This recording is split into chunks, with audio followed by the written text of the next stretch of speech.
And we're live. Good evening, everybody. Welcome to Ragin with Stone Abdullah. This is episode 74. We're going to be talking about Journey of the Shadow. Darkness Falls, among other things. We're going to get to know him, his creative journey, what the heck he was thinking.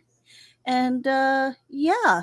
So thank you for tuning in. We are live streaming to Ragin on YouTube as well as Twitter.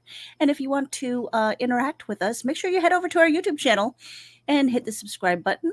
Hit the notifications bell if you want to know when we go live. And of course, say hello. We'll be right back after this. Raging with Stone Abdullah. Raging.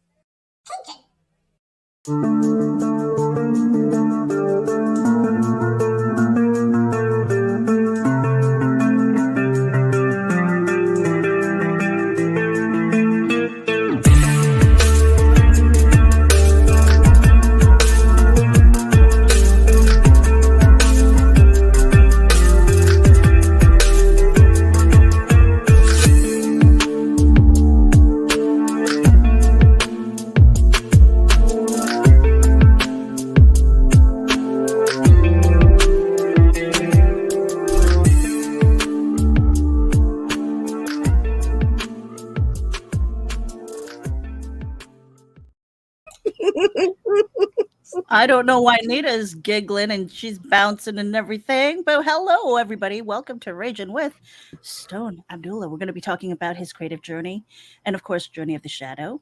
And let me drop the card and say hello.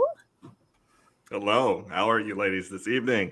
I love your voice. I could listen to your voice all day. I told him erotic adult novels, dude. Do it. Bedtime stories for all the swooning ladies. And I was thinking more like Darth Vader and, God dang, Meredith, you gotta... Bye. All right. If only you understood the power of the Force. Darth Vader's my guy. And, I mean, I'm not saying that I'm a Sith Lord, but Sith Lord for life. You know what I'm saying? I was just I have that energy. Embrace the dark side. I totally wish I had your voice. Like, I wish I had just that switch that I could just turn it on and be like, hello. Hello, ladies. Yes. Sir. But can you tell jokes? Oh, yeah. Oh, God. I've got a joke.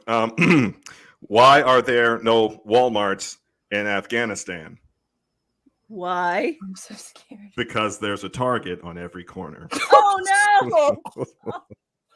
Oh, never apologize. They can't cancel you if we don't apologize.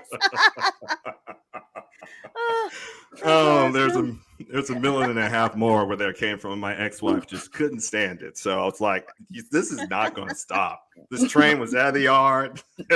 And this ship has sailed like 3 times around the globe. So, hey, this is what you get. Stone. Yes. So I was reading your bio on your website. Oh, my God, right? Oh, no, yes. Not that bio. Fucking genius. Earth System Science. Yeah. Left the PhD in large-scale data analytics for a literary career. Okay, now let me just say, even when I was younger in high school and stuff like that, I wanted to get into music, right? I wanted to be a singer. Yeah. And my parents were very supportive. They loved that I had this whole creative side. But they were like, how are you going to pay the bills? Dude, PhD to a literary career. Like, what the heck were you thinking? How did this happen? Why? Well, long story short, just got tired of, people shitting down my throat. That's just about how that wraps that all up. You know what I mean? It's a long history, particularly being somebody who looks like me, who talks like me, who can walk into a room and articulate what he's thinking. And suddenly they'll be like, well, who the hell is this guy? And suddenly they want to start talking about all their, whatever they accomplished and all their, I don't know, stuff that they have on the plaques on the wall. And you're like, we're just here to solve a problem. You know what I mean? Like, that sounds worse than like a high school reunion. You know, and that's everywhere I went. You know, it's like I used to work retail. I was a manager at one time. I used to work as an AutoCAD technician to do what they call, countertop manufacturing. You go in the houses, you see the pretty little countertops. Well, I was the guy that drew up the stuff that sent the template to the CAD machine to cut out the material. So I used to do that. And, from there all the way up into research and academia, especially when we go in the government. It was the same level of bullshit. You know what I mean? Like, well, working with my fellow scientists was always cool because we got together and we were just nerding out, and we talked about, well, this equation or that. Well, let's just give this a shot. I'm like, okay, guys, I saw this. Really, wow, let's give that a shot. And that was great, But the problem was not, how do I say, authority. Yours truly doesn't have a problem with authority. It's everybody's a supervisor, everybody's a manager, blah, blah, blah. And I used to be a manager, so I understand how it is. But just because you're in that supervisory role doesn't give you any authority to shit down somebody's throat for no fucking reason. And if that happens, I'm going to let you know. A lot of people didn't like that. I went by the book. A lot of people didn't like that. I spoke what I speak what I mean. I don't mince words. I'm not here to brown nose. You either like what I do, you judge me by the merit of my work. And if you don't do that, then you can fuck off. Yeah, it's beautiful.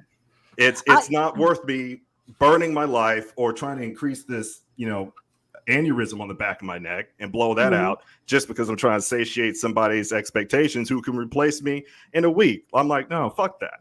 Fuck that. PhD or not. So yeah, I totally left a job that I loved my job, but it was my immediate supervisor that made it so miserable that I could not take it anymore. It was actually making me sick and angry to go to work. Yes, angry. And couldn't sleep. And then this supervisor had the nerve to give me a poor review and didn't have the decency to spell accurate right on the review. They couldn't spell accurate accurately. Correct. So I gave them my notice. I was like, I'm out of here. And in the pursuit of my own creative process. So that sounds like something that you are very familiar with, writing for what, 18, 20 years? It's up, my gosh, about 20 years now, because like 2 days to be 2022. Holy smokes. Yeah, about 20 years, because I started drafting stuff in early 2001. And by hand, it starts with somewhere, right? And I still have the notebook because my mother and father, may the creator be pleased with them both, they passed away in 2020. And my mother and father, they homeschooled me and my two big sisters from, day one up till high school, and we graduated high school, and then, we went out to the world. But during that transition, during that period, you had the opportunity to learn, your, anything from mathematics to grammar and all this other type of stuff and history. But then after that, we had an opportunity, and my mother was really key in facilitating a lot of stuff. Like, she just told me straight up, she said, son, write it down. And I didn't question, because why would my mother just give me something? It's not like she just said it because it was a fucking Tuesday. I was like, write it down. And she added an addendum. She says, regardless how large or small it is, son, you write it down. So I started doing that. And because it didn't just apply to, my homework, or if I was doing an essay my dad gave me on, the Great Pantheon or some other kind of bullshit. So I started writing down these ideas I had for this story, because I had a dream about this lady back here that gave me chills when I woke up, and I was just like, what does this mean? Well, maybe if we wrote it down, we'll find it out. We might not find out today. We might not find out next year, because we got to finish all this other life stuff. But I said, as long as we get started somewhere, we'll figure this out. And that's where the, I suppose, intrinsic motivation came from, to keep going and say, well, I have a creative aspiration in writing. This coincided with my music aspiration, and it coincided with my budding, you don't hop into the hard sciences just because you're a masochist, right? I love physics. I love mathematics. I love, the earth sciences, space, astronomy. Let's throw that shit at me. But I said, at the same time, I'm like, I'm liking this other stuff. So let's keep doing it. I don't know where it's going to go. And I hope I'm not digressing too far from your question. Oh no, love it. Yeah, we love this. Oh, thank you. Thanks very Keep kindly. going. Because here's the thing. Go ahead, it's like Mender. it's like the path that people struggle with the path that they need to be on and the path that they want to be on. And it's very rare when it comes together, where it's the same path. And sometimes you have to make those hard decisions. You have to make the hard decision on like, what dream can I let go? For me as a musician, I had to let that go. I'm older now, don't have the stage experience, all that stuff. And it was just like, who's going to hire me? Right. And so I had to kind of mourn that and let that go. But it opened up other possibilities. And I love the fact that you love all of this other stuff. And I suspect that you've probably incorporated a lot of this other knowledge into what you're working on. Absolutely. Absolutely. Because there's an intersection of creativity or your ideas, no matter what you undertake in life, whatever you gain in knowledge, you can make an abstraction of that creatively. It's limitless. So don't limit yourself to say, well, just because I did this, I'm how in the world. No. Don't shoot yourself in the foot before you step in the door. It's kind of something I learned over time. As you grow older and you get some grays in your head, I'm just like, I'm not going to use any just for men. I said, because I earned this shit. Looks yes, good. Thank you. I've earned every single white hair. I pull every one of single the one. fuckers out. I'm like, not yet, bitches. Not I know. yet. The new Not ones are yet. dedicated to Nita. Thank you, Nita. Shout out to my big sister who hopped in chat on YouTube. That's Sakina. That's Yay. the youngest of my 6 big sisters. She's like Very cool. 13 months older than me. So we've Big been like well, this. I definitely want to talk about the big family, but I want to hear yeah. about the dream, okay? Because that is the dream. Quite the dream, the sexy character waking up in his sweat. You want to know? Oh my gosh! Yes, I want all the deets. Stone? I want all the deets. It's like, what kind of dream was this? was it one of those, or was it not one of those? It's mutually exclusive. Either it is or it isn't. It's a 1 or a 0, right? It's binary. Let's see here. Well, in the beginning, I used to be, everyone like consumes some sort of media over time, right? And during that time, used to watch a lot more anime 20 years ago than I do now, or some of the old school classics like Ronin Warriors, He-Man, Masters of the Universe, blah, blah, blah, Voltron. And, but I also watched stuff that my parents were interested in, Twilight Zone, Outer Limits. I'm talking about the shit from 1950 and 60. Not Ray this Bradbury and Alfred Hitchcock Presents and all that good damn shit. straight, Rod Serling, damn straight. It was great. It was beautiful writing because they told so much and they painted so much of a story in a short amount of time, and they pulled you into the character like in less than 30 minutes. I'm like, this is brilliant. I'm like, I don't see this in other media. Like, I was doing a comparative analysis in terms of literary, but I wasn't necessarily being taught how to write, literary stuff. I was still learning all my grammar because I'm still in school, right? But I'm learning this along the way. So what I decided to do was, and I'm glad this is a great lead in, this is how I taught myself how to write. We don't kink shame here. Thank you, Daphne. I don't have a lot of kinks. One of my kinks, since we're on the subject, is glasses. So that one over there, no, you don't see it. Well, I'll show you a picture later once we get to the website. Moving back on the point, I was teaching myself how to write, and there's a lot of forms of writing. There's scientific writing, there's literary writing, and then you got all kinds of literary writing for particular genres. But I didn't know what the heck I was going to write, but I knew that I loved science. And I said, let's give it a shot. Let's talk about something, planets and aliens and space and stuff. So I said, let's start with dialogue. I said, let's start with dialogue. Let's see how we can do that. Now, mind you, a lot of the books and stuff that we had in the house, like, we didn't have a whole bunch, but my parents, again, God rest both their souls, they sacrificed a lot to get us dictionaries, encyclopedias, And they, of course they had study materials, but they had all this extracurricular stuff.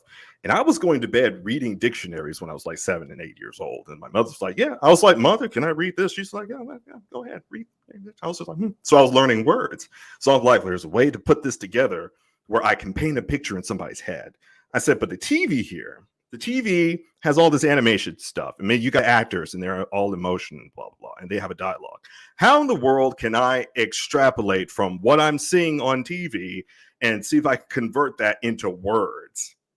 So what I did, I threw on some, like back in 2001, we had Edema, Audio Slave, and we had some great albums drop. It was a great time for music. Threw that on, mute the TV, put on closed captions. Okay. And what you're trying to do is study the faces of the actors and compare that to the words, or you're studying the animation of whatever, and you're trying to compare that to the words. You say, okay, so that's how you make a sad face in words. That's how you make a mad face in words. Gotcha. And again, I reiterate, we didn't have a whole lot of, sci-fi books from this guy or, mystery novels from that person. We had a lot of history books. We had a lot of the nonfiction books, you know what I mean? And so that kind of kept you grounded. But I said, okay, but that doesn't mean that we can't extrapolate from this and use our imagination. Who told us that couldn't happen?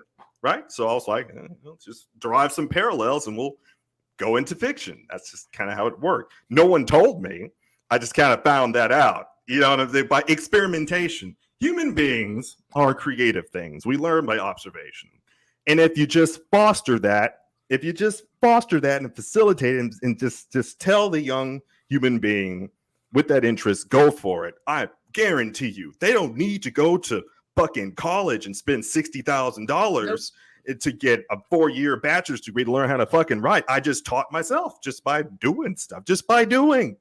Literally, that's it. Now, I'm not going to preach it further about that, but I love it. I used to be a teacher. I did K through 12. I did undergrad. I did graduate school. I was just like, oh goodness, I can't. Why don't you have a whole head of white hair? Monsters. It didn't because it didn't stress me out because I loved it, because I loved seeing the light bulb go out. Yes, that moment off in people's head. That moment. Yeah, I can see that moment. It is magical. The first time they read by themselves, the first time they complete that first sentence, and it's flawless, and it's like, and you see that in their eyes. That's it. Oh yeah. It's genuine. Yeah. And you want to cater that. You want to facilitate. That's the reason why you get up in the morning. That's one thing that you try to put in the back of your head and say, well, screw these supervisors, screw this, whatever they want to call this dean or this whoever that's trying to shit on me or whatever. And they spread slander about you too, trying to tell students, well, this guy's a troublemaker, blah, blah, blah. But hey, these students' grades are improving, right, and they're coming up to my office to get assistance because I'm demonstrating that I give a damn about their understanding. And I told them this in particular because it was mirroring what my mother and my father always told me and my sisters, is that they didn't treat what we didn't understand as a weakness. They treated it as an opportunity. Yes. If you just invert that understanding, my gosh, you can see. This is what, as my father said, you're just cultivating it. It's the same thing as planting a dang seed. Crying out loud, you take care of it. You don't say that. I mean, the seed can't do much on its own. You can crush it, sure. You say, well, this seed is weak, but this seed is going to grow into an oak tree, and it's going to be pretty fucking hard to push that oak tree down. All you got to do is just take care of it. That's it. So it's not a weakness. It's not a weakness. It's an opportunity if you take care of it. So that's one of those underlying themes. I'm just going to insert it right there. Insert it into that's one of those underlying themes that's in the entire series of Journey of the Shadow. So all that being said, characters. That's what I think. That's what you guys were alluding to. Is like, what was this dream? So, I dreamt about this incredible being, metaphysical or whatever, right? And I was just like, it was like a park bench. It was fall, and there's this incredible, stunning lady and she just looked at me with these rose pink eyes. And I couldn't believe it. I'm like, and she didn't say a damn thing. And I woke up. I'll remember it. I got chills thinking about it now. I'm like, who you don't just look at me and say nothing. What the hell? Why did you contact me? Right. Where did you come from? Where Do you have siblings? You know, do you have a family? Like, who are you? So I said, we gotta write this. This is happening as I was like turning my brain on towards understanding how to, you know, do literary writing. And I think this dream happened in 2002, I believe. Yeah, about 2002. So this is like, you know, once I got started. And then what you see at the top here behind me, I was like, oh, okay. So she's got sisters. Okay. All right. And see, these sisters are called the Novum, Novum. How's it going, Facebook user? Thank you. Join us. I was just looking down. I was just like, hi. But she's got sisters. And that lady, I figured out that lady's name. Her name's Rosaria. That's big sister. And she's the mother of knowledge / first dimensional overseer of the universe / you know, some other titles, progenitor of Ordovisha, like this holy race of people. And then that's middle sister. That's Evelyn, goddess Evelyn, second dimensional overseer of the universe. And then whoa. And this lady right here, I can't say her name because her name will be revealed in the upcoming book. Hopefully, you know, that's where Darkness Falls comes in. But this is little sister, but she's the mother of power.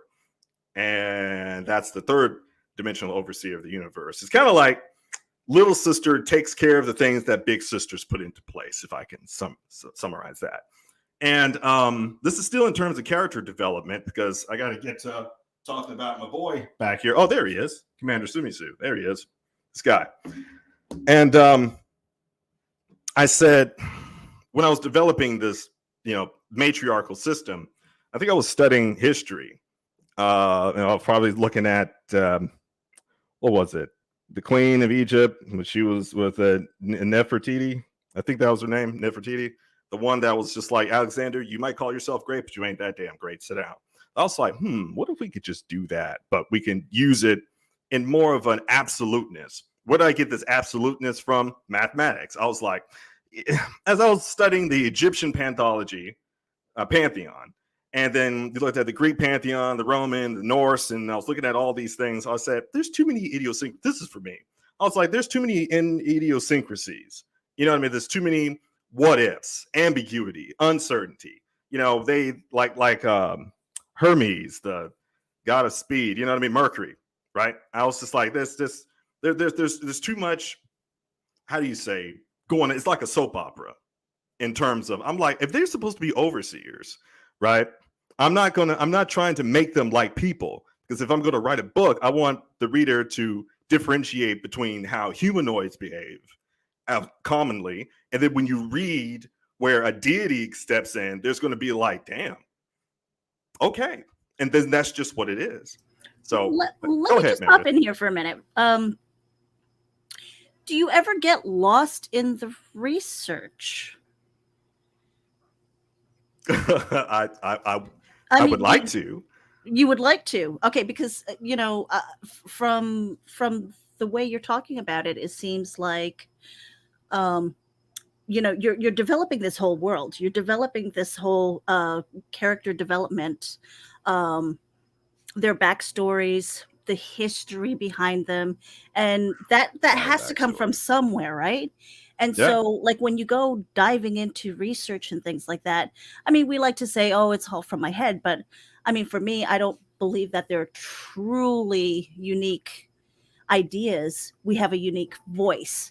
How do we express these things? So going down the rabbit hole of research and things, do you ever get lost? Maybe it depends on the subject. I'd say it's subject dependent, and to isolate literary speaking, because I was like, you know, I said not research speaking, because it's easy to get lost in a lot of published research. It is, you know, but literary, you can, if you don't have a primordial idea about where you want to go, right? So, especially when you're doing long form writing. Long form writing is much like driving one headlight on and one headlight off. You kind of know where you're going, but then there's this uncertainty principle right there. But that's where the creativity thrives, because you're just writing the story page by page, right? But I didn't learn that until like later on. But to touch on your point, as I was doing my research, I was saying, okay, well, we can borrow particular concepts, like you said, it's not entirely unique. All we're doing is innovating. That's it. All you're doing is innovating and extrapolating from something that previously exists.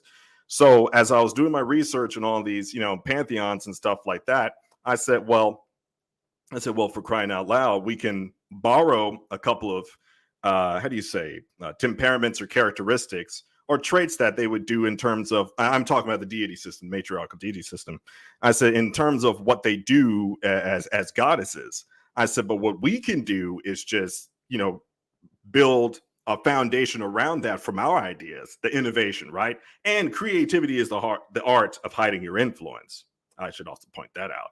So I said, well, what we can do is stick to this one principle, like I mentioned earlier, about this absoluteness, and see how can I divide what their jobs are. Because I was thinking about it scientifically. I was like, well, what is the universe made of?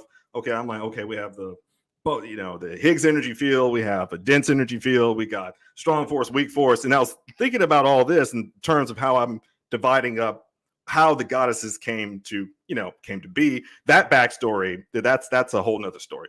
But all of this, came into play as I was doing my physical science research, like in physical astronomy.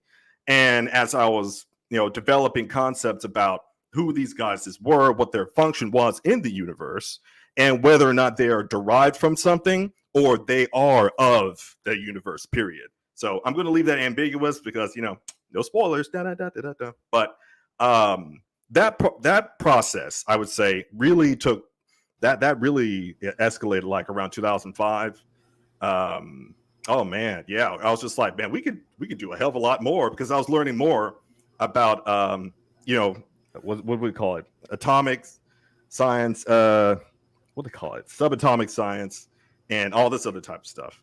So I'll tell you this, I got lost in the science research because I was just like, man, this is so much stuff. It'll take me forever just to come up with a couple of simple concepts to work from, in terms of translating that to my literary work. So I had to stop myself, right? As I was looking at like from general relativity, and when we were just now stepping our toes in with dark energy and dark matter and blah blah blah in the early 2000s, I was like, okay, we need to stop somewhere and just say this is enough, and this is enough material that we can make an abstraction from, so that we don't get lost in the sauce and trying to create something believable. That's the point. Because I said you don't have to throw everything in it. You don't have to throw the whole world in there. You just take enough, and then you just build on it as you go along in telling the story. So that's where I had to slow down. And I was like, because people want to relate to it. If it's so foreign that they don't get it, they're like, why should I read another one of your books? Right. They're gonna dismiss it and be like, well, I can't engage with this because it's there's no tangibility with it that I can associate this with that or the third from. So I was like, well, there's a balance to it, right? So as I said earlier, we had all the pantheons with these human idiosyncrasies, and then everybody, that's why everybody fell in love with them. You see all these movies and stuff and all these retellings. But I said, well, that's not necessarily the path that we have to go down, and we don't necessarily have to throw all the human idiosyncrasy or characteristics or behavioralisms in our deity system. We don't have to do that.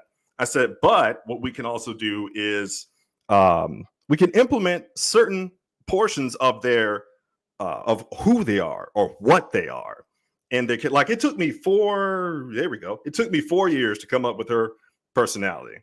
The Shadow Maiden, the Mother of Power. It took me 4 years, and that's from 2014 to 2019. I finally nailed it. So it took me a while, but I said, but that's the challenge, right?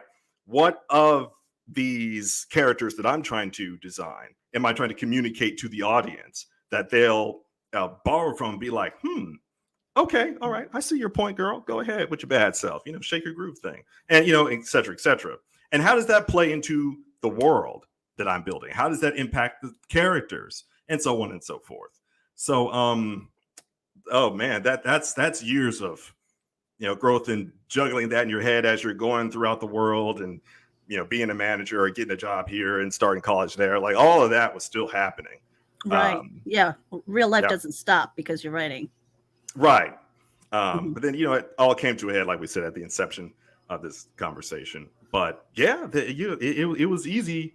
It was easy to get lost, but I had to tell myself to stop and say, well, that's enough information to take in. Let's see what we can do with what we have. And yeah. Oh, yeah. I did that categorically. One of the things that I really loved about your, how you said that you were learning the writing process was putting the TV on mute, but putting the subtitles on and matching expressions and things like that. That is something that I never thought to do, because I'm an observer of people anyway, and and there was this one class where it was a literary class and I was writing and it wasn't enough description. So I thought I was going to be a smart ass and I wrote every descriptor possible and I got an A on the next paper. It was like one of those things like, oh, okay. And then from there, it's like too many words. Now it's time to edit and stuff. But what beyond that study, what is your writing process? Because I love that you said that you take notes, that you write down everything. But are you a pantser when it comes to your stories? Are you a planner? A mix of both? Because most people have the beginning of their story. They have the ending of their story. But it's that middle part that's really difficult. Yeah, I see what you mean. I'm not really sure what sort of classification I am. Because what I like to do is start off with an idea. I may or may not have an outline of where I'm going because I have these notes. I'll say, well, this is what this idea is, and we save it under that name. And then what I'll try to do is compile those notes, as you do in programming. You try to compile some, in the old programming. Now you got Python as just an interpreter. But anyway, then you just go back and you evaluate, okay, this is what I was trying to accomplish here. This is what I was trying to accomplish here. Well, let's just get started. What I try to do in the writing process is just go. Throw it up on the word processor and see where it takes you. Not to skip ahead in my point, excuse me, but the Journey of the Shadow will be a 4-book series, right? All the books have been written, like the 3rd book, Vengeance Theorem, and the 4th book, Tsumisu Rising. Those were drafted in 2015. And I didn't have any idea, I didn't have any previous text or any outlines about either of the 2 books prior to getting into it. All I had was, the previous manuscript that was volume 1 and what was called volume 2 at the time. And so then I just started asking myself, what if? What if we did this? Wouldn't it be cool? Let's try this out. Just give it a try. See what happens. That sort of thinking is, I say that was a byproduct of my scientific training, because what you're trying to do is follow the evidence. You're not listening to your own inclination or your bias. You're trying to study what the information is in front of you and come to a conclusion about that, and whether or not it's false, you'll find that out as you get there. And I said, well, what can't we take the same principle a little bit and apply it to our literary writing? And then that's how my process sort of evolved. So right. I didn't have an initial ending for any of the books. All I did was just start, and I said, let's just see. Let's just give it a try. Yeah. I hope that answers your question. Yeah, it totally sounds like you have this whole thing of like, if then. Yep, that's yep. If and then. You just yep. If then go to, and then if not, break. Right, exactly. And then sometimes which is really cool, because there are a lot of people who kind of use that process because it feels more alive. It feels more realistic, in that you might not know where they're going because they haven't gotten to that point. Right. Like the characters in your head, but they're living this life out, and you're just the curator, the narrator. I'm the narrator. I'm the observer. Yeah. I'm the guy that's with the camera, be like, oh, okay, all right, that's interesting. Keep going. I'm guide. Filming them whenever I take no credit for my writing. It's all the Right. muse. You know, I'm just the medium. I love those. Go ahead, read that, Nita. Okay, Daphne wants to know, how do you keep yourself from making prose that makes sense to you because of your background and not go over people's heads who may not share the same info? That's one thing in science is reduction or simplification, right? And it's the same thing from scientific writing to any kind of writing. You may be the so-called expert in whatever field that is, but if you want somebody else to understand it, you need to simplify it to its, lowest terms. And so that's something Einstein did. He said, expertise is your ability to simplify the complicated. And I said, well, we'll do this with our writing. And one person that checked me about this, because it was my big sister in chat, Sakina, because she read one of my earlier drafts of volume 1, and she was like, this is as you're learning the process. She's like, remember, you're not writing a scientific article. She said, you're writing a book, and you're telling a story. And she said that very specifically. I was just like, yeah. And so you go back and as you're learning, because like I said earlier, you're self-taught. So over time, I learned how to simplify the story, but not saying that I'm spoon feeding, but I'm simplifying it to where I'm saying, okay, this is 2 and this is 2. And the way things are going, you will be able to put together the answer and come to 4. That sort of writing. You know what I mean? You give enough information to leave it to the imagination of the reader, but you don't throw everything at them to say, well, this is way too difficult for me to try to absorb. And it goes the same thing with characteristics. It's the same principle to your story arc. It's the same thing to your setting or, whatever it is that you're writing, So simplification. Yeah, exactly. You don't want to bonk them on the head with all of this information, because nobody wants to be talked at, especially when they're reading a book, they want to be immersed into it. And so how, finding that way of bringing them into your world and being curious about your characters, being curious about the world that you're building is so important, instead of being like, and she did this and he did that. And and it's just, it's boring. And it's patronizing, I think. It is, because you're go, Nita, were you raised your hand here? No, I'm good. I'm good. Okay. I was agreeing with you, Meredith, that patronizing, because you're insinuating to your audience that they're not going to understand what you're trying to present to them. And I learned in teaching is that's the number one no. Nope, don't call me stupid. Yeah, don't call me stupid. Right. Why do that in the first place? So then it goes back to the intent of the writer. What is it that you're trying to accomplish with this work in the first place? Are you trying to pull that person into this world? Or are you trying to dictate to this person about, well, this is what I think this is, and this is what that is? And that goes back into what? That cognitive bias, right? In science, where you write a paper and be like, well, I think this is this. And everyone's going to look at you like, dude, you're full of shit. You know what I mean? It goes both ways. So that's hard to do, to try to, get that into your thinking process and try to put that into action. But the one good thing that I suppose that all these different interests that I found myself in is that you got to have a degree of humility. You've got to have patience. Man, I tell you, that got me through those things got me through more doors than any other skill set that I've ever acquired. Patience and humility. And one thing that I learned, and that's something my parents, God rest both their souls, that they reinforced upon yours truly.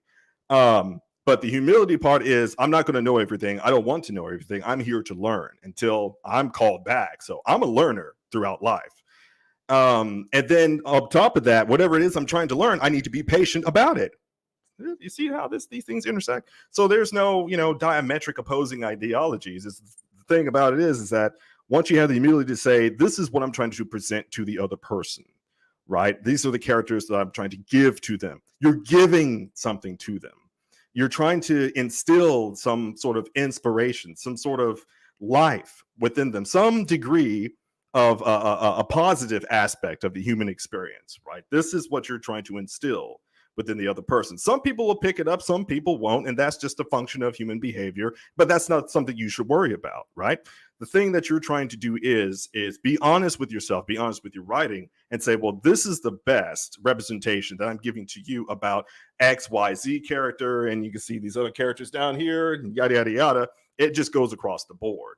So just keeping yourself humble while you're in the process of writing what it is that you're trying to write, whatever world that you're trying to build. And number one that I found, because I found myself in a lot of places where people like to have their ass on their shoulders, right? And if people, they have a lot of chips on their shoulders. Oh, I've got 2 PhDs. And I was in those environments where the hubris was off the charts, especially in government. You think you've encountered assholes. No, wait till you get into government. Like, corporate has nothing on government. But through all those experiences and seeing these different types of personalities, I said, well, this is what I don't want to be. So now I have recorded observation of what I don't want to do as a person. And then this is not going to be a reflection of whatever I do, whether it's going to be science or not, if it's going to be literary or if it's going to be in my music, whatever. I see a representation of who I don't want to be. So you put that into practice. You're not going to hear from yours truly about, well, what got all these awards, and I think I'm just great. And I think everybody should just go out there and buy it. So what kind of shit is that? That just rubs me the wrong way, right? Yeah, nobody wants to be that hard seller. Nobody likes it. Stop it. No one likes it. What are you in finance? Where are you? Some sort of hedge fund? Somebody like what the fuck is this? So you need to drop all that shit, humble yourself, get in front of whatever medium that you have. Either is going to be your canvas, your guitar, or your organ and synthesizer, or your word processor, and do. That's it. Because human creativity is a function of giving each other ideas, sharing ideas under the sun while we're here, right? Because that's how we inspire each other, people. And not to sound preachy or whatever, but that's one overarching principle that my father, God rest his soul, told me. He said, son, whatever you do, wherever you are on the earth, give people life. I was like, well, crying out loud, the old man just spelled it out for me. Fuck's sake. So Journey of the Shadow is a representation of, who I am, right? Because they say the art is a reflection of the person. But then if the person is trying to be sincere with themselves, then they can be sincere with other people, because this is not some sort of act of deception. I'm trying to give you these characters that have been in my head for 2 decades, right? And whether or not you take something from it, it's up to the individual. But while I'm here, I said, well, I believe that this is a story that people need to hear. This is a story that I think I need to tell, because there's something I wish to share. There's something I wish to give back. And that takes an enormous amount of humility that I find that's missing, and a lot of yeah, definitely. But, now, so let me just cut you off here for a quick second here. Sure. Speaking on humility and stuff like that, and you said Sakina has read your work. Yes. Was that after you published, or was that beforehand? Okay, because I mean, I would never send my work to my family, because they're the ones who've seen me. They're the ones who've pulled my hair back while I was puking in the toilet, and they're like, "Yeah, Meredith, this whole thing, this whole perception of there she goes again." And so there's a certain amount of humility of or I'm not going to say humility. I'm going to say humiliation when I send it to my family. Humiliation. So that feedback from your family, how important is that compared to maybe getting a a stranger, a beta reader just from nowhere who happens to like science fiction? I would say that, and I talked to my sister about this the other day, and she said, well, there's two different quotients of where you're going to get feedback. For the people who want to give you advice from a place where they want to see you grow, or people who want to give you advice from a place where they say, well, I know more than you, you should do this. That's 2 different constructs. Right. Or your stuff is shit, do it my way. And it's like, that's not feedback. That's not feedback. And that's not constructive criticism. People conflagrate a lot of these things based upon, like we said, arrogance which they don't check themselves for. So you dismiss it because you see that this is not a function of your own development, or this is not a function of your own cultivation. Like I said, you're going to learn as long as you're living, you're going to learn. So there's no room for that, other horseshit. But I would say I'm grateful that I do have family that support what I'm trying to do creatively, right? And we were the five of us, because it was three from my mother. God be pleased with her. And since we were homeschooled, we were, like a mafia, I would say. We knew each other. We had this great relationship with me and my two big sisters. And regardless of what they were doing, I'm just like, go for it, girl. And go for it, girl. They'd be like, go for it, little bro. And and vice versa. So I would say I'm incredibly grateful to have a family, though, small, that still motivated me and were willing to say, well, hey, this, that, and the third, like my sister, and say, well, this, that, and the third, why don't you take a look at it this way? I'll be like, And that continues to happen. She's like the second person on the planet that knows more about, Journey of the Shadow outside of me, right? That is a blessing. It's a blessing. It really is. But I have received fans and what have you that say, well, hey, what about beta readers? I want to be a beta reader. And then you see those people because they become inspired by what you do, because you're trying to give that sincerity back to them, right? And so that it's infectious. It's infectious, and people see that, right? So it depends on the beta reader that you're not training or grooming anybody. All you're saying is, hey, this is what I'm honestly giving to you, and just reciprocate that same honesty. And that's it, because everybody wants to see this thing grow and develop and, knock our socks off. It's that. It starts with yourself. My mother, God rest her soul, she always said, son, it starts with self. I was like, well, there it goes. So if I want people to come at me with this is shit and, do this my way, then that's a function of how I approached other people about, this project in the first place. Yep. So I said, well, and there's still, not to say that there's not going to be people out there, but you at least, increase your probability that you're going to have some people that say, well, hey, man, I love what you're doing. Send me this, and I'd love to give you free feedback. Here you fucking go. Thank you. Yeah. Thank you for taking the time out of your day to do that, and thank you for your interest, that sort of thing. So, I hope that answers your question, because I get long-winded. So here we go with 20 years of working on this project, Journey of the Shadows. Yeah. Journey of the Shadow, excuse me. And 20 years, that outlasts a lot of marriages. How do you keep it fresh in your head? Yeah, that's a great question. I'm not sure if anyone's asked me that. That's a fantastic question. It's because these characters, did I post a joke about it on Twitter before I hopped up here? I think I did. I said, these characters, they're, how can I not write about their lives? They're alive in my head.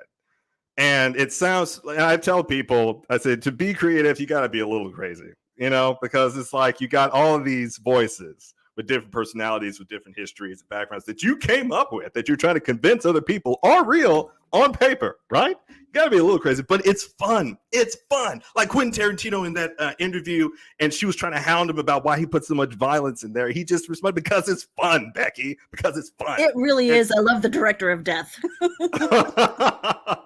Tarantino's great. But that's, I'll tell you, and to try to summarize it, since I think 2018, I'd be sort of nervous about sharing feedback, and that's fine. That's what keeps us humble, because we don't want to, how do you say, we're not trying to step on the toes of somebody else. We're not trying to rip their inspiration out. We're not trying to take their motivation away or any of that other stuff. So of course it's great to be nervous, because you're trying to keep yourself in check about how you're going to approach the other person. So Sakina, that's not a bad characteristic. Being nervous is part of being human, and that's part of keeping your humility. So thank you so much, Sakina, for all the years of your support. What was I saying? Oh yeah, keeping it fresh. Okay, so since 2018, I've had this idea of writing a whole second series about all this stuff, and then the characters that I haven't even introduced yet.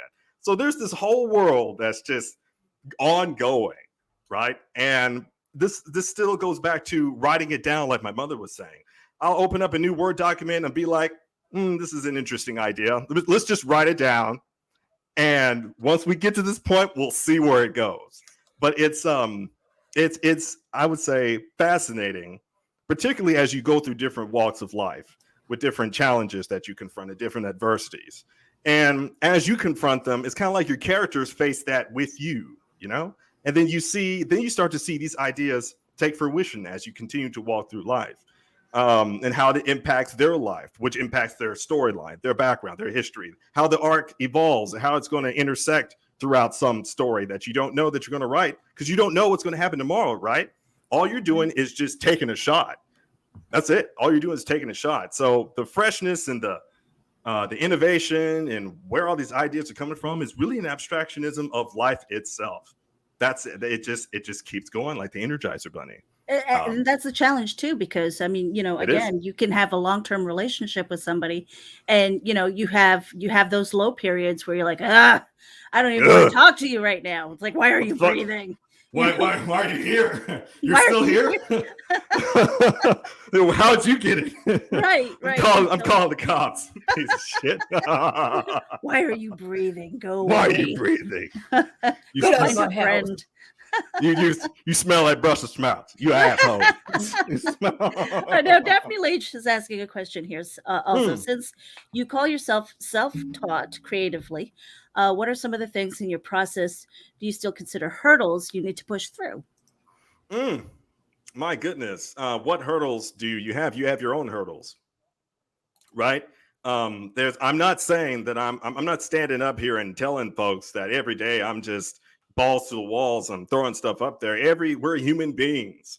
The personal challenges, it's just because, life is an inspiration, but life can also kick you in the balls multiple times in one day sometimes. You know what I mean? So one of those hurdles is reminding yourself that, and my therapist told me this, she said that where you are in the moment is not a consequence of where you will be.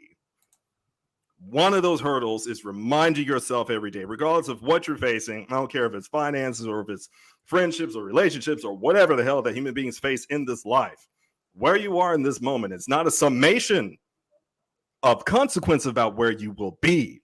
I'm just like, well, damn, I can extrapolate that to everything, let alone Journey of the Shadow. So, like I said earlier in the program, that I had lost about 5 friends. This non-COVID related. Lost 5 friends because it was a bad year, and a lot of people they weren't given those crucial mechanisms of understanding of tangible understanding of how to hold on to hope. Right. That's one of the great bastardizations of the human experience I've been seeing, is that we're speaking all this vitriol, and we're not giving each other enough. We're not giving each other enough good speech, enough of our best speech, so people can see the value within themselves, so they can see the value of life, right? So a consequence of that, I lost several friends, on top of losing both my mother and my father. My father in September and my mother 100 days later in December. God be pleased with them both. Mm-hmm. So you can imagine this enormity of this tragedy after tragedy after tragedy after tragedy. And you ask yourself, how in the world am I going to get over this hurdle just to fucking function in this world? Yeah. Right? But the things that the things that you hearken back to are the things that you shared with those people to keep you grounded, my friends, to get you back on that foundation and say, hey, we're still here. And I'll repeat it because what my father said is worth repeating. While you're here, son, give people life, because he attached it. There's enough death out there for you. He said, human beings, he said, we're thirsty for the water, son. We're thirsty for the water. He said, give them water. And all I said was, yes, sir. So in that thinking, in this realm. Let me ask you first. Did you understand what he was saying when he said that? Yes, because he was repeating that from childhood all through adult life. Okay. That's how reinforcement, right?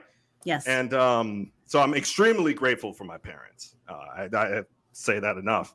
But taking that upon myself, and then I use that in my vestiges of teaching and all this other, especially in education. Because when somebody comes to your classroom, you're not going to say, you don't have potential, that's stupid. Like we said at the beginning, you don't call the person stupid. And as I said earlier, I'll reiterate that it's not a weakness, it's an opportunity. So hurdles that I face just, with literary are, within myself, and say, well, this is just because I don't have the idea now doesn't mean the idea is not going to approach me at some point.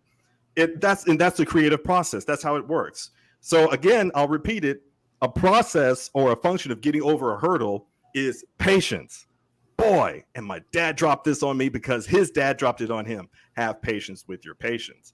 And that's a lifelong lesson. So to answer your question, Daphne, the hurdles, one key component is patience, because you never know what hurdle is going to be in front of you, because you never know what tomorrow is going to bring.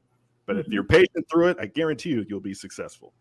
What do we have here? The website. This is your website, and I've seen you hold up your book a few times, so I was kind of curious to go to your site to see what can people find there. Oh my goodness! Oh my gosh! So I see that you have a shop. Yep. There's oh my god, guys, look, we have prints. That's the Shadow Maiden. Look at that. We were featured on Fox. Yes. Affiliates of Fox and CBS and NBC, and they were not kind enough to give me an interview. Though, see, look, there they are. Guys Rosario, guys Evelyn, and Shadow Maiden. Oh my gosh, I love them. I love the living shit out of them. Love all the characters. Yes, girl. And coming soon, Darkness Falls, and so the saga continues. What you guys are going to find on my website, it's everything Journey of the Shadow. Like, I put the synopsis in front of you. There's a buy me a coffee there. Yeah, buy him a coffee. Or you know what? Better yet, order or click the download for free chapter 1. Yep, you can download chapter 1 of Darkness Falls for free. Try it before you buy. Right? It should be out by February. It should be out by February next year. But if you want to get sink your teeth into it, guys, download it. It's right there. Go for it. But you're also going to find, more about yours truly. You'll see that we've got all the interviews I've done. Like I said, the synopsis. You'll see the shop and there's swag, prints, posters. There's like signed. You can get personalized. I think that's the reason why I keep flipping this up. That you can get a signed, personalized copy from yours truly. Of course, it's on Amazon, but what I like to do is personalize stuff to people, because that's part of the immersion, right? You're connected with other people with your work, and I really love. That's why I miss live signings and all this other type of stuff and talking to the person. But anyway, you get a signed copy from the website, and very cool. Oh my goodness, thank you. Look at oh man, yeah, and there's some very kind people that you got your interviews. Yeah, we were interviewed on NBC by Zerlina Maxwell a few weeks ago. That was pretty freaking sick. Wow. Nice. We were awarded 3 times in a row by the Mississippi Arts Commission. I'm so grateful to the individuals in the literary department, or literary division rather, that have looked at Journey of the Shadow and they said, "Man, we like what you're doing." So I appreciate that. So you're my neighbor. That's me on the right. I'm just glad to be my neighbor. You'll also find character backgrounds. There's all the products that that's the stuff. Oh, that's the good stuff. Look at that. That's Arlette on the left. That's Chocolate Angel. In the middle, that's Honey Bunches of Murder. On the right, that's Blueberry Muffin of Murder. All right, let me put you on the spot here a little bit. So Sure. These are novels and stuff. Who has done your art? Shikari. My gosh, I reached out to so many great illustrators. Shikari, that's the one that's a semi-realism artist that you see in front of you. Aya Sap, her name's Aya, from Russia. Shikari's from India, by the way. Another great friend of mine, his name is Freddie. He's from Colombia, who did artwork. As you see on the left there, on the Darkness Falls poster, his name is Sofa, and he's from Brazil. And he did the artwork for Darkness Falls. There's a nice man from Canada who did the artwork, as you see in the middle, for Volume 1. And if you guys can, I don't know if you can see it really well, but there's multiple artists from, oh my gosh. What was the last one? Oh, yeah. One artist is Katchan from Iran that did some artwork. And, oh my goodness, see that on the right? That's the artwork that Sofa did, the artist from Brazil. of Arlette Salvatierra. I call that Arlette's day off because I always imagine her in this beautiful sundress.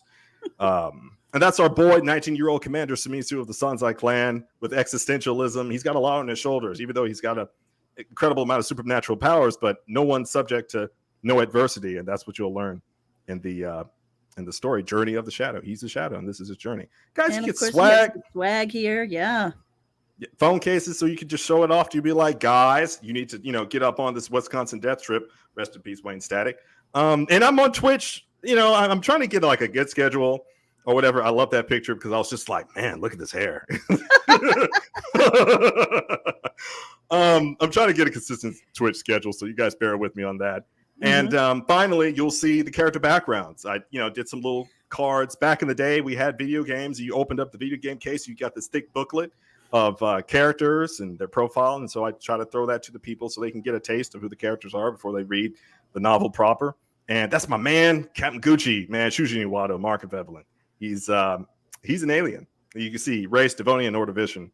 And no spoilers, but he's pretty badass. And I'll tell you this, the friendship between Shujin and Tsumisu is loosely based off of the banter between Mark Hoppus and Tom DeLonge in Blink 182 when they were in their old days, because it was really cool. There's the Shadow Maiden. I put it in quotation, and everyone loves the Shadow. It's just her eyes. It's just her presence. They're cat-like. It's my gosh. I love like I said, it took me 4 years to get her persona. Like it's just this elegance, power, regality. Just she's amazing. The heavens dance at my fingertips. It's just it gives me chills. I can't wait for you guys to read it. There's this middle sister. She has like a more even tempered temperament or whatever. She's very motherly, very compassionate. She's like the guidance counselor at your summer camp back in 1996. You know what I mean? She's always I don't know what could make her upset, but she's very she's beautiful. Once you guys read about her in Darkness Falls, you'd be like, oh my god, I love this lady so much. But it's a ethereal entity, and there it is. That's Big Sister. That's Goddess Rosaria, and she's the first goddess. So there's a lot of stuff. There's a lot of stuff associated with Goddess Rosaria, and since she's the mother of knowledge, you can imply that she taught her sisters a lot of things. Fear not, our miracle shall arrive. There she is, and Princess Suzuka Devonia, she's an Imperial commander. She is the brass of the fourth class, or the class 4 civilization of the Devonians, which rule all sectors of the galaxy, the Milky Way. And someone told me the other day, they said, I've never seen someone so sexy tell me, surrender with your dignity intact, and I need it. So I was just like, hey, I need the same thing. So that's Commander Suzuka Devonia. She's a badass.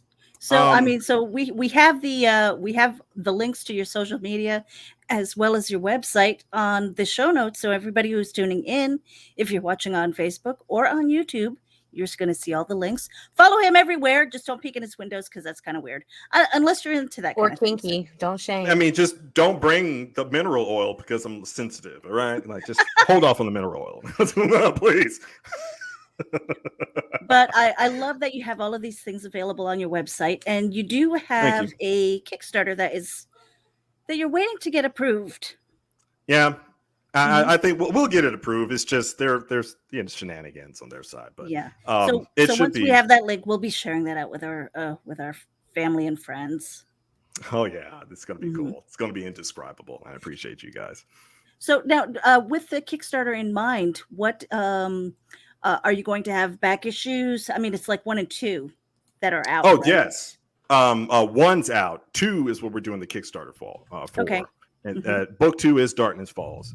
Okay. And we're going to have, oh my goodness, man. We're going to have stretch goals. There's going to be backer goals. I think there's early backer goals where you can get access to like posters. There's going to be a lot of posters, guys. This is stuff that you're not going to get anywhere else. Like I don't offer it on my shop. It'll only be available on the Kickstarter. Right. But you will be able to get exactly what you see behind me.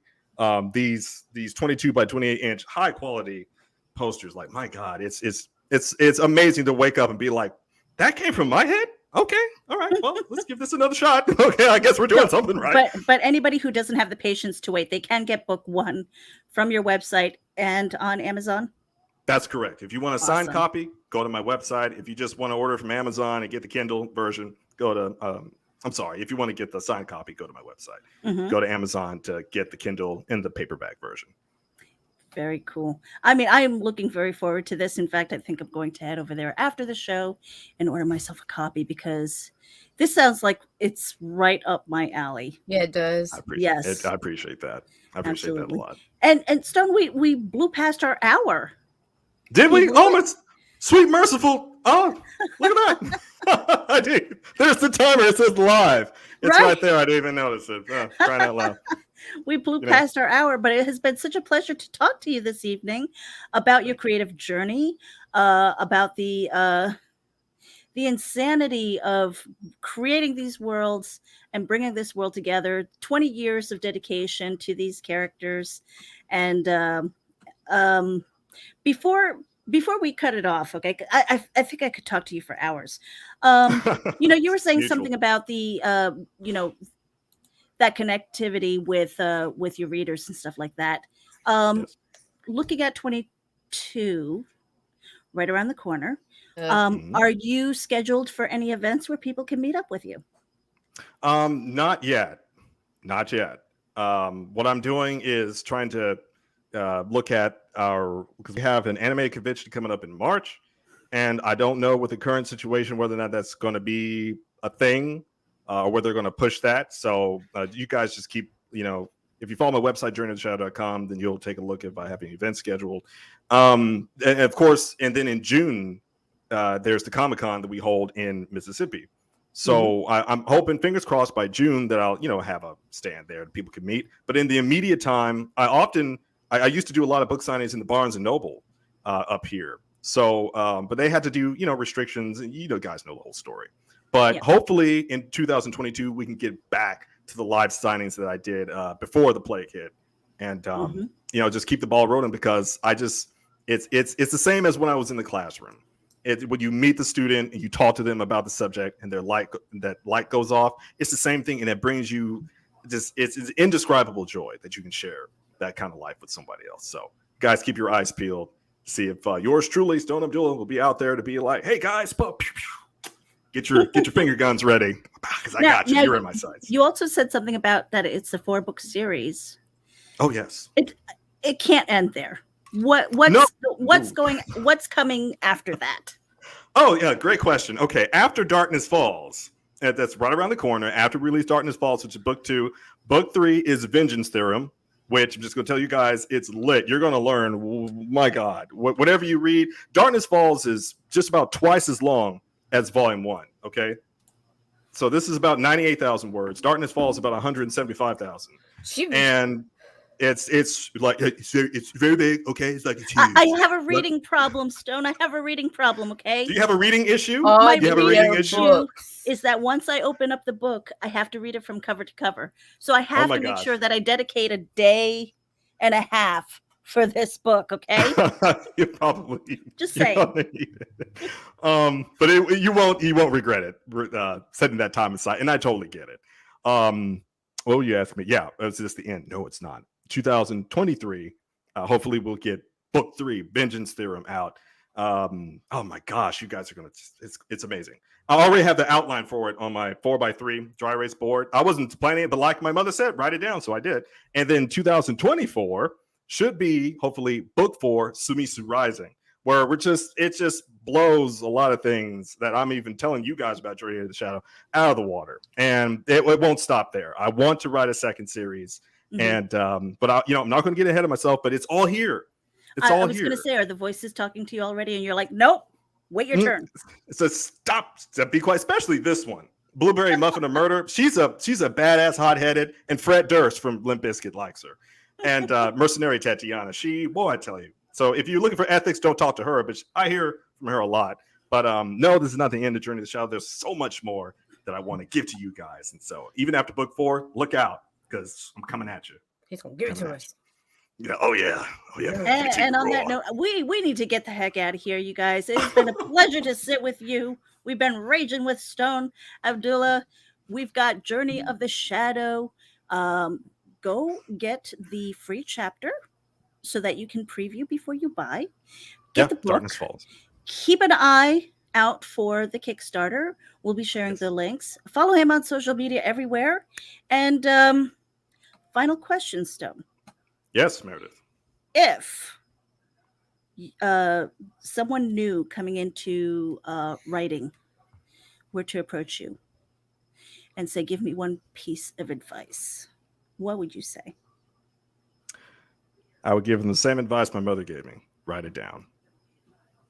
And be patient. Write it down and be patient. Because that's what I used. None of this would have happened if I didn't just sit down when I'm in the middle of a writer's block or I'm frustrated with myself. I had to sit back and think about, well, what got me to this point? Thinking about that advice. And so someone did approach me. He was a writer in Mississippi in the Walmart the other day. He was like, what can you tell me? I said, write it down and have patience with yourself, my friend. He was like, no one ever told me that. I said, you'll be surprised with what you can do by implementing that. Boy, you should see the light. It was great. Oh, it gives me chills. But that's what I would say. And I'll continue to say. You know, sometimes, and there's a distinct difference between having patience with yourself and using that as an excuse for procrastination. There is. But then that's where you, like I said, you got to be sincere with yourself about what it is that you're trying to do. You know what I'm saying? So no point lying to yourself. Yeah, there's no point lying to yourself. And sure, we all procrastinate. Of course, we have our different magnitudes and whatever because we're human beings. And give yourself a break.